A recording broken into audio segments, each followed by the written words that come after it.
रात को उनका घोंसला टूट कर गिर जाता है और वो दोनों पानी में बह जाती हैं। एक जंगल में टूनी चिड़िया अपनी बेटी के साथ रहती थी। बारिश का मौसम शुरू हो गया था। टूनी अपने घर की मुरम्मत कर रही थी, तभी बारिश शुरू हो जाती है।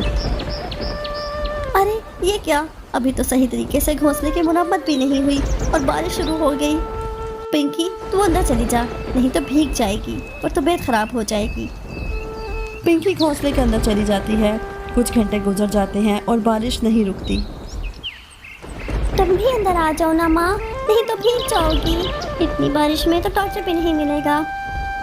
2 दिन लगातार बारिश लगी रहती है। बेटा घोंसले में आराम से बैठे रहना, मैं बाहर जाकर राशन का बंदोबस्त करती हूँ। पर माँ बाहर बहुत तेज बारिश हो रही है, तुम कैसे जाओगी? तू मेरी फिक्र ना कर बेटा, खाने का इंतज़ाम तो करना ही होगा ना। मैं ज़्यादा दूर नहीं जाऊँगी, बस सामने वाले अंकल की दुकान से राशन लेकर अभी आ रही हूँ।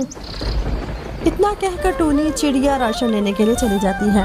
अरे बाप रे, यहाँ तो चारों तरफ पानी भर गया है। टूनी चिड़िया किसी तरह कालू की दुकान तक पहुँचती है। दुकान के बाहर कालू उदास बैठा था। कालू भैया मुझे जल्दी से राशन दे दो, बारिश बहुत तेज है, पिंकी घर पर अकेली है। मुझे दिख नहीं रहा, मेरी खाली दुकान, मेरा सारा राशन पानी में बह गया है। थोड़ा सा राशन बचा है, वो मैंने अपने लिए रखा है। उन्हें खाली हाथ घर वापस पहुंच जाती है। मम्मी बहुत भूख लगी है, मुझे कुछ खाने को दो। अब मैं क्या करूं, मेरी बच्ची भूखी है और रो रही है। इस बारिश में खाना कहाँ से लाऊंगी?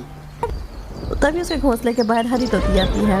टूनी ये ले कुछ भुट्टे, मैं तेरी और तेरी बेटी के लिए लेकर आई हूँ। मैं अपने खेत से तोड़ कर लेकर आई हूँ। सोचा कि इतनी बारिश में तुम कहाँ से खाने का इंतज़ाम करोगी। बहुत बहुत शुक्रिया हरी तोती। दोनों माँ बेटी भर पेट भुट्टा खाती हैं और खाकर सो जाती हैं। अचानक आधी रात को उनका घोंसला टूट कर गिर जाता है और वो दोनों पानी में बह जाती हैं।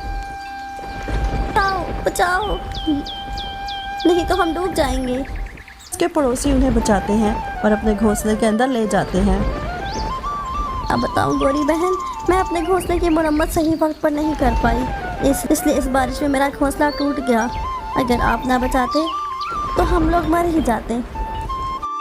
ऐसा मत कहो बहन, बचाने वाला तो ऊपर वाला होता है। मैं तो अपना काम कर रही थी कि अचानक तुम दोनों के चिल्लाने की आवाज़ मुझे आई, तो मैं बचाने के लिए आ गई। मैं तुम्हारे लिए चाय बना कर लाती हूँ। गोरी उन्हें चाय बना कर देती है और वो सब चाय पीकर सो जाते हैं। बारिश रुकने का नाम ही नहीं लेती। बारिश का पानी गोरी कवि के घोंसले में घुस जाता है। उस घोंसले में एक अंडा होता है, वो पानी में बह जाता है। माँ जी, अंडा पानी में बह गया है।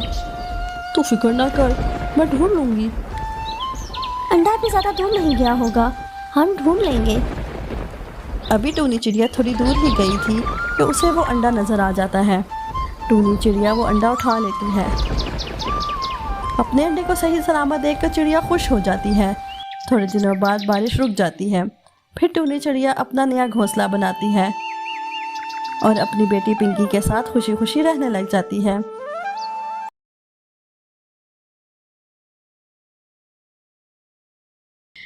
एक जंगल में टुनटुन कबूतरी अपने शौहर टूटू कबूतर और बेटी पिंकी के साथ रहती थी। टूटू कबूतर ने अपने खेत में गेहूं की फसल उगाई थी। मजीद आगे जाने से पहले हमारे चैनल को सब्सक्राइब करें और हमारे वीडियोस का लाइक और शेयर करें। एक सुबह जब वो दोनों अपने खेत जाने के लिए निकलते हैं तो देखते हैं कि बाहर बहुत तेज बारिश हो रही थी। आज मुझे अपनी फसल काटने जाना था और ये बारिश होने लगी। बारिश को देखकर पिंकी भी बाहर आ जाती है। पापा बारिश हो रही है। तुम यहाँ क्या कर रही हो? बेटा तुम घर के अंदर जाओ, अगर भीग गई तो बीमार पड़ जाओगी। हम दोनों आ रहे हैं। बारिश रुक जाए, नहीं तो हमारी सारी की सारी फसल बर्बाद हो जाएगी। हम गरीबों के मुंह से नवाला मत छीनो। मैं खेत पर जा रहा हूँ, तुम अपना और बच्चों का ख्याल रखना, मैं जल्दी लौट आऊँगा। आप कैसी बातें कर रहे हैं? बाहर बहुत तेज बारिश हो रही है। बारिश रुक जाने दे, फिर चले जाइएगा खेत पर। नहीं टुनटुन, मुझे मत रोको, जाने दो, मैं जाकर खेतों को देखूं। टूटू कबूतर टुनटुन की बात नहीं मानता और चला जाता है।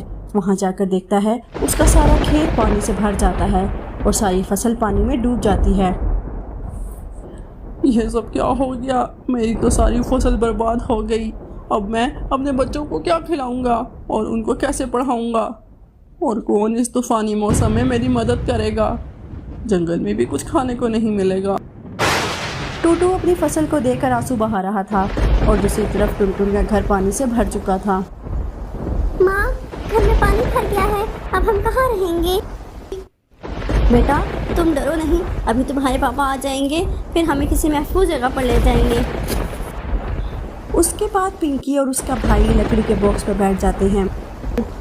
ओपी, क्या हम डूब जाएंगे? मुझे बहुत डर लग रहा है। डर तो मुझे भी लग रहा है छोटू। पापा कहते हैं हम किसी महफूज जगह पर चले जाएंगे। पुराना घर होने की वजह से वो बर्दाश्त नहीं कर सका और वजन से टूट गया। माँ, माँ, हमें बचाओ। पिंकी मेरी बेटी।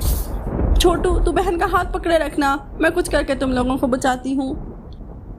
टुनटुन के लाख कोशिशों के बावजूद बच्चे बाढ़ के पानी में बह जाते हैं और दूसरी तरफ टूटू कबूतर को जब घर आने का होश आता है तो वो आकर देखता है कि वहाँ कोई घर नहीं होता। वो टुनटुन को आवाज़ देने लगता है।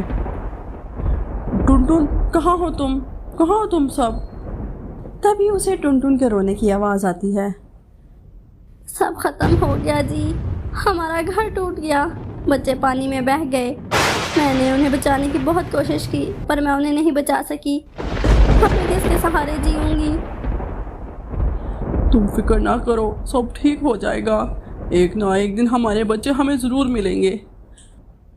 हाँ, मेरा भी दिल यही कहता है। कुछ दिनों बाद जंगल में बारिश रुक जाती है। हर तरफ सब बर्बाद हो चुका था। हर तरफ परिंदों के टूटे मकान और बिखरी चीज़ें पड़ी थीं। आहिस्ता आहिस्ता दोनों अपना गम भूलने लगे थे कि अचानक एक दिन पिंकी और छोटू वापस आ जाते हैं। मेरे बच्चों, कहाँ चले गए थे तुम दोनों? माँ, हम दोनों लकड़ी के बॉक्स पे बैठे थे ना, हम बहते बहते किसी जगह पर पहुँच गए। वहाँ एक भले अंकल ने हमें बचाया और हम दोनों आपके पास वापस आ गए। अपने बच्चों को पाकर वो बहुत खुश हो जाते हैं। फिर सब मिलकर गीली मिट्टी का पक्का मकान बनाते हैं और सभी खुशी खुशी रहने लगते हैं।